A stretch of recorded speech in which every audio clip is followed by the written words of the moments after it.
Good evening. I'm Shirley Millwood. I am a lawyer in Calhoun County. My office is in Alexandria, Millwood Law Firm. I started practicing law in April of 2009 is when I became licensed to practice law. Prior to becoming licensed to practice law in April 2009, I had worked for lawyers. So I've been in the legal field more than 26 years. I started as a file clerk and worked my way up until I became a legal assistant and a paralegal, and then eventually went into law school and essentially worked as a law clerk while I was working for lawyers. And so I have 26 years in legal experience, and then when I was in my third year of law school, I got my practice card to practice law under the supervision of an attorney. So I was trying cases in the courtroom regularly during that time. So technically I've been in the courtroom more than 16 years practicing law and trying cases in the courtroom. So I thought this would be a good idea to be able to come and have this show and to talk to our residents of our county and our community and talk about the legal system and what the legal system, what part of the roles that I've served in the legal system and other lawyers serve, and how the legal system and lawyers can in fact help other individuals. So I just wanted to give you a little bit about me so that you know that I have my experience. As when I was working for lawyers, I was a single mother with 3 children, and I worked full-time and went to school full-time. It took me nearly 12 years to get my Juris Doctorate, and so anyhow, I did that and then went and opened my own practice. I have continued, opened at Millwood Law Firm, being the first law firm in Alexandria, and that's where I continue to practice today. When Cam had asked me earlier what inspired me to become a lawyer, after I went through my divorce, I had 3 young children. They were 6, 3.5, and 9 months old, and I was sitting around one day and said, I've got to be able to take care of my children, and as they get older, their needs are going to increase, and I've got to have myself in a position to be able to take care of them. So I picked up the phone. I'm a first-generation college grad, and so I didn't have anyone in my family that I could pick up the phone and call and ask for guidance. So I picked up the phone and I called Gadsden Business College, and I said, hey, I'd like to start college, but I'm not sure what to do. And so she said, well, come in and meet with me, and we'll go from there. And I told her, I said, well, I have children, let me find a sitter. And she said, oh, just bring them with you. So I went into Gadsden Business College that next day and met with her, and she connected me to a lot of resources that would help me to be able to go to school as a single mother and still have resources available to help me so that financially I could afford to do that. And so anyhow, that afternoon I came home and checked my answering machine, and back then it was still old school. We still had the standalone answering machines that you couldn't call in and check from another location. And I had a message from my lawyer who was representing me at the time, and it was from his assistant, and they offered me a part-time job. So I went to work with them and quickly moved into a full-time position. And I remember when I was first working there, the paralegal said to me, she said, you're going to hate this because it's just a non-stop cat and mouse game. And so I said, well, I really love it. And she said, well, you're going to hate it one day. And as time passed, I just continued to evolve into loving the field and developed a passion for what I was doing. I was able to help other people. And I can remember as a legal assistant, a client calling one time and was complaining about a stack of bills in her mailbox, and at that time, like the night before, I had arrived home from work and my house had been burglarized. And so that day I was very upset over what I was going through, and she was complaining about bills, and I probably shouldn't have, but I said, I wish that's all I had to worry about today. And anyway, so I guess that kind of started the chain of events in over the years, sharing my story with other people, because I've had so many people to come back and tell me that you have been an inspiration for me. And if I can inspire one person with my story, then that's what I want to do. It's worth it to me. And so Cam had asked me earlier what would be the one piece of advice that I would give someone, and that would be to never give up. Life gets hard. Life throws a lot of obstacles at us. Everyone goes through things in life.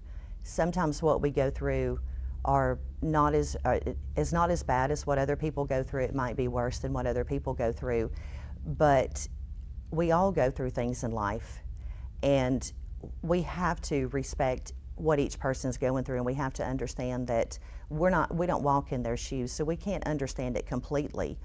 But what we do have is to be able to share with someone when they're going through a tough situation. You know, and what I have a lot of clients that come into my office and have over the years, and you know, they'll tell me what they're going through, and you know, they're bringing whatever that issue may be to me to help them to navigate the legal system.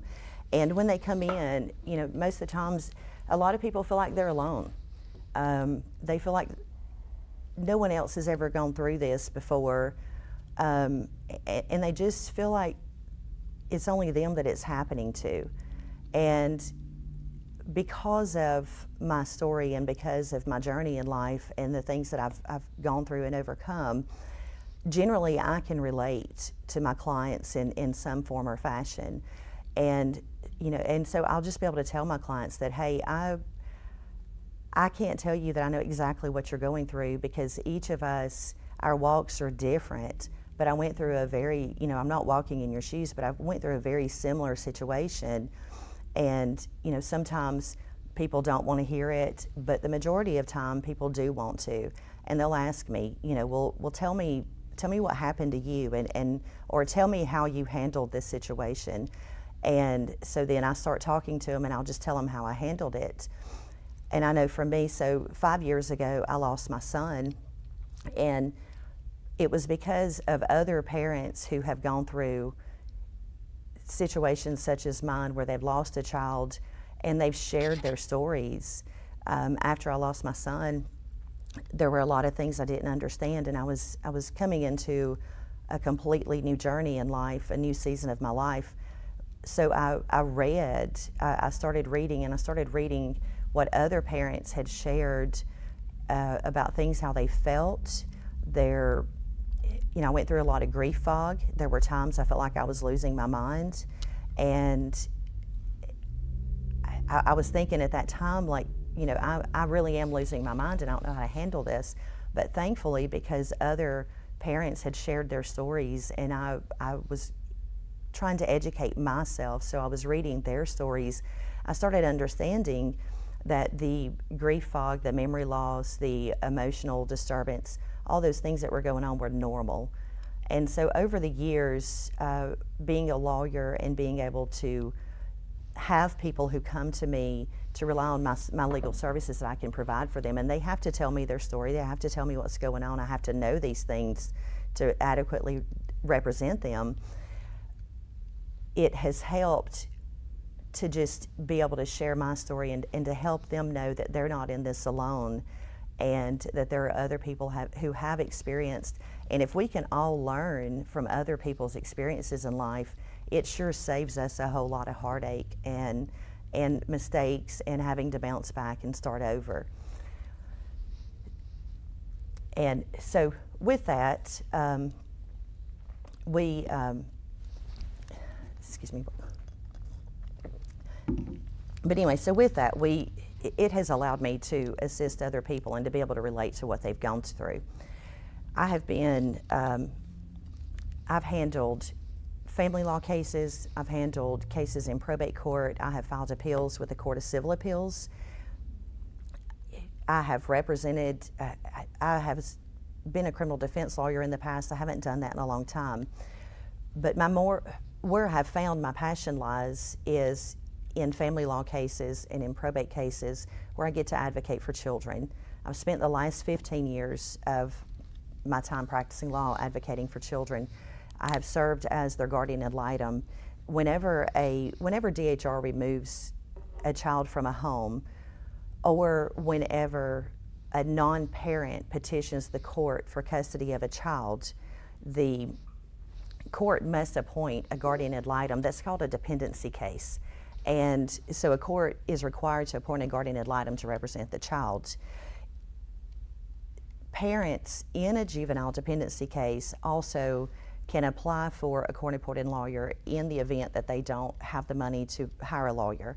That is an income-based. You have to fill out a hardship form to be able to, for the court to make that determination whether or not you qualify for a court-appointed lawyer. Whenever, in my role as a lawyer, I have served as a GAL for the children. I've advocated for them. I have represented parents. I have represented grandparents. I've represented aunts, uncles. I've represented non-parents. And so in that process, whenever, just in a hypothetical, or not a hypothetical, but just kind of a basic case, DHR comes in, they remove the children from the home based on investigation or allegations of abuse and neglect. When they come into the home, they have to investigate to determine if there is in fact a safety risk for the children in the home. If they determine that there is a safety risk for the child, then they have to look first at relatives to see if we have relatives that they can place the child with. If there are no relatives that are fit or proper, then at that time the children are then placed into foster care. And once the children are placed into foster care, then what happens is we call it an ISP, and it's an individualized service plan. So we all come together and we sit around a round table and we discuss the needs of the family. We discuss the needs for the parents, or each parent individually. We discuss the needs for a child or the children, and we put services in place based upon those needs. And I'm sorry? What is your experience working with children and families in crisis? Oh my gosh, like a lot. I have a lot of, I have represented children who have been sexually abused. I have represented children who have been physically abused. I've represented children that have been, oh my gosh, terribly abused and just dropped off at the emergency room and left there with no family members there, and the department gets called. I've represented children who have tested positive for methamphetamines. I have represented children who have been in homes where methamphetamines was being manufactured. And it's, ooh, that's a tough one. I say it's tough because it's tough on us. It's, as lawyers, although people look at us as emotionalists, we carry a lot of this. We shoulder a lot of this. Knowing that these innocent children are put in these situations, and we are part of the team that brings a life to these children and remove them and protect our children, it weighs very heavy on us.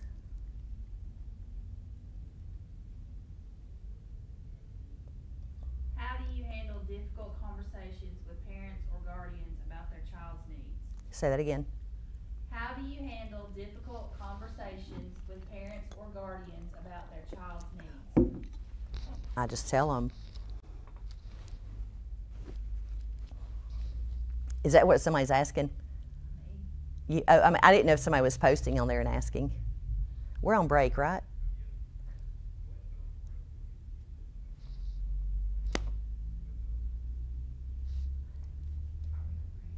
Break? We're throwing it to a break? Okay, hey y'all, we're taking a break. We'll be back.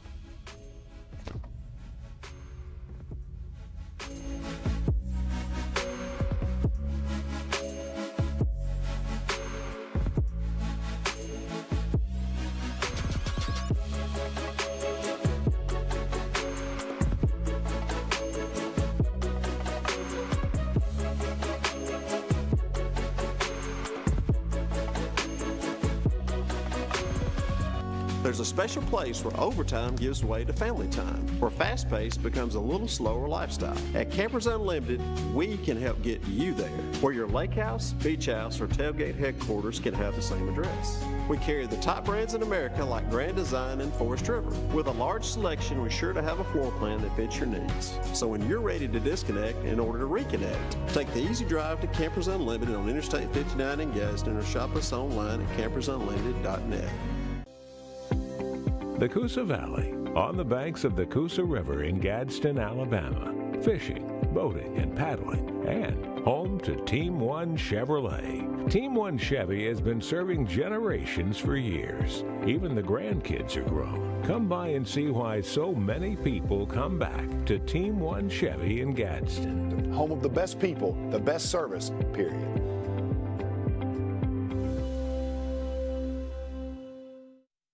Hello, I'm James Shamby of Family Loan Company, 1115 Noble Street, Anderson.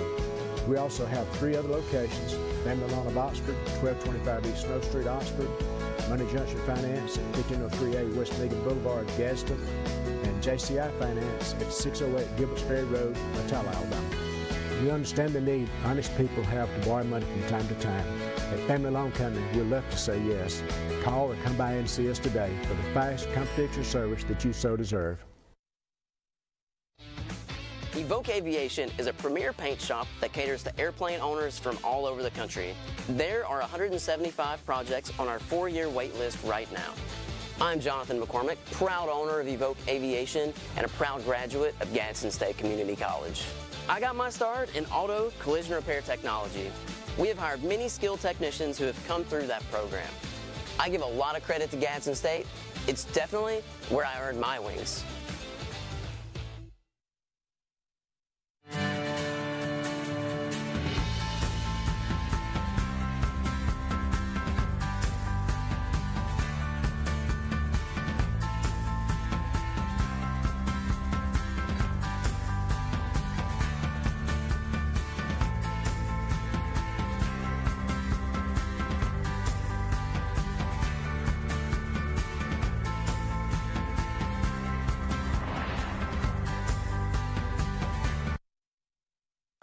Thank you for coming to Greenway. At Greenway Classes, we have all the vehicles that you want. We are here part of your family, and we want to make sure that you give us that opportunity under the new management that we have. Yo quisiera que ustedes sepan que aquí en Greenway estamos nosotros dispuestos a hacerlos a ustedes, nuestra familia. Avísenos cuando estén listos y vengan a vernos con todos los vehículos y las necesidades que tengan. Come visit us today.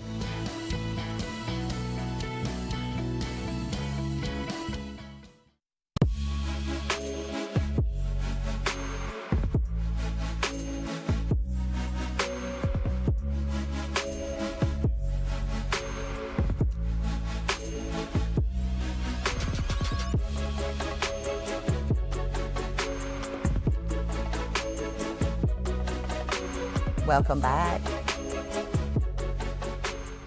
Welcome back. So we just had a little blooper there and we got it all fixed. Anyway, welcome back to our show.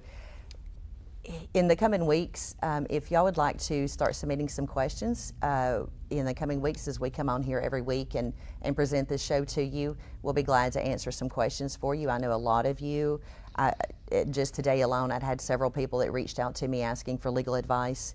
And I know that a lot of people cannot afford to hire a lawyer to represent them. And some of them cannot afford to hire a lawyer to come in and consult with them. I will say that the facts of each case is different.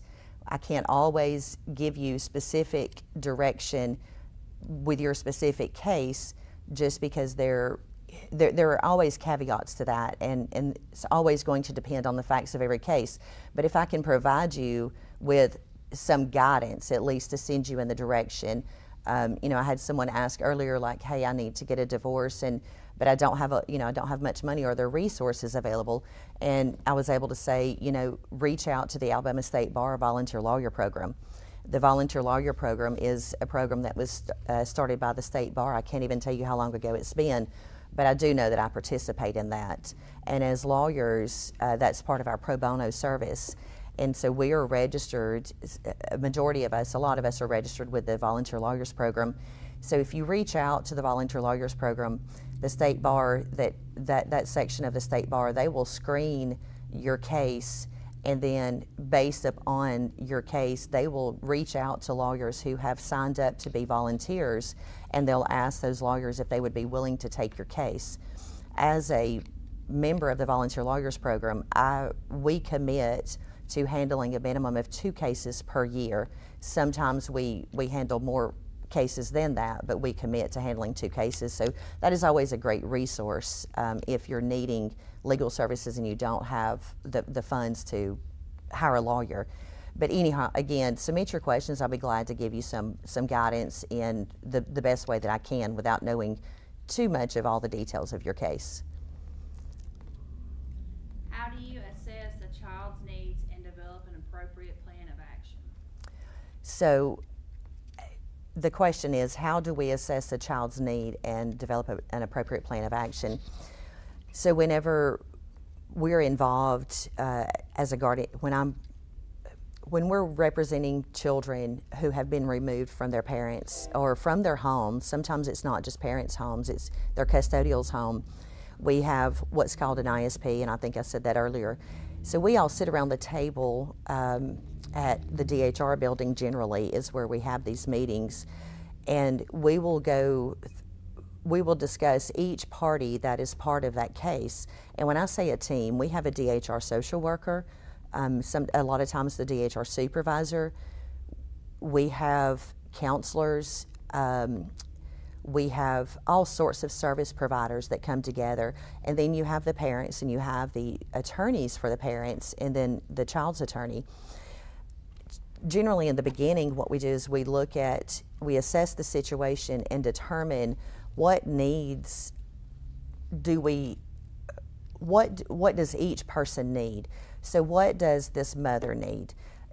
Is this mother, maybe she just tested positive for marijuana and her needs are not real great based on what we're accustomed to dealing with, and so it may be that she gets referred to the ASK program. But if we have parents who have a substance abuse problem, then they get referred over for a substance abuse assessment. If there are times that we have domestic violence, then they will get referred to have a domestic violence assessment. If we have issues with parenting, or maybe the children's needs are being neglected, we send these parents over to have parenting assessments. And those are done by professionals, generally our counselors, and so we get those assessments back. In those assessments, they will assess the parent, they'll assess the child, whatever the need may be, and then they'll make recommendations based on their assessment as to which services need to be implemented to meet that parent's needs. With a child, it's the same thing. We'll have an assessment, maybe a mental health assessment completed, and then based upon that assessment, that counselor, that therapist, that professional will make a recommendation as to what services need to be implemented. The whole purpose of that is because we're then, once we have the results of those assessments, and sometimes those assessments comes in the form of psychological evaluations or psychiatric evaluations, and we get recommendations from those. So then we sit around the table, I call it the big round table, and we're saying, okay, well, we've got the assessment, mom's assessment back on her parenting assessment, or we have dad's substance abuse assessment back. We have their domestic violence assessment. In that assessment, they may recommend, we have a family drug court program here in Calhoun County, and so a lot of our parents who have substance abuse issues, they will, once they have their assessment, depending on the results of that assessment, they may get referred to our 18-month drug court program. Our 18-month drug court program is, and I know some people say 18 months, that's a long time. The reason that it's 18 months is because if someone only has to go in and complete 6 months of substance abuse, while it's difficult, that's a 6 month. Let's go in and do this 6 months and be done.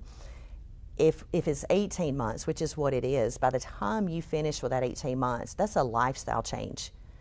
And so when you've gone through 18 months of drug court, it's to help ensure that not only do you get sober, do you get clean, but that you maintain that sobriety. During that drug court program, they also provide parenting classes. They have group and individual. When I say group and individual, that's counseling and therapy. And so for a child, we'll send the child to counseling if we think the child needs counseling. 90% of the time, when a child is removed from the home, we are generally going to advocate for that child to need counseling. Every time a child is moved from a home, that is a traumatic experience for that child. That child is enduring trauma every time a child is removed. A counselor will help to bridge that gap, to help that child to cope with that trauma, and also to cope with the loss of their time with their parents. They've been removed from their home. They don't have their parents to tell goodnight to every night. They don't have their parents to wake up to every morning. And so those therapists are able to come in and help with that. We have some children who have mental health needs. We might have to have a psychiatrist evaluation. I've had to have children who's had to go inpatient to be evaluated inpatient, and we follow the recommendations of that psychiatrist in the hospital or in the other facility. And then if we have a psychological evaluation, we follow the recommendations of that psychological evaluation. And then we put those services in place. And to add on to that, we continue to have, as long as a case is open and this family is continuing to be involved with the court system and with DHR, we have ongoing ISP meetings. And every time we have those ISP meetings, we come in and we say, okay, the parenting assessment recommended for mom to have parenting classes. Mom's 6 weeks into her parenting classes, or mom's 10 weeks into her parenting classes. Are there any other needs that we need to identify that we need to put services in place in order to reunify these children with their parents? Whatever services that we identify, we get those in place, because what happens is when DHR removes a child from the home, they are required to provide reunification services in order to, with our goal, our ultimate goal is to reunify these children with their parents. And we want to ensure that when that reunification occurs, that it is successful and those children are never removed from their home again. What strategies do you use to maintain objectivity when advocating for a child? It's kind of hard. I've been doing this for so long. It's kind of second nature for me. I go in and I fight for these children, and I advocate for what's right for them. And if there are services that need to be put in place, I advocate to ensure that those services are in place and that there is not a lapse of time in those services happening. If children are not visiting with their parents, I'm going to advocate that these children be allowed to visit with their parents, unless there are reasons that we have found or identified that it's not in the best interest for these children to visit.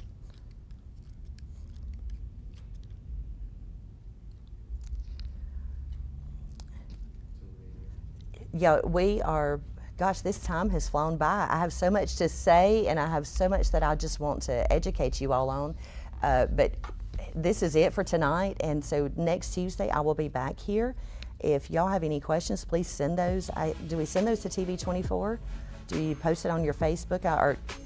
You may not want to post them publicly, so send a private message. I absolutely, maintaining confidentiality is the utmost important to me. So y'all send those questions in. We'll try to answer those next week when we come back. Thank you all for tuning in, and God bless you.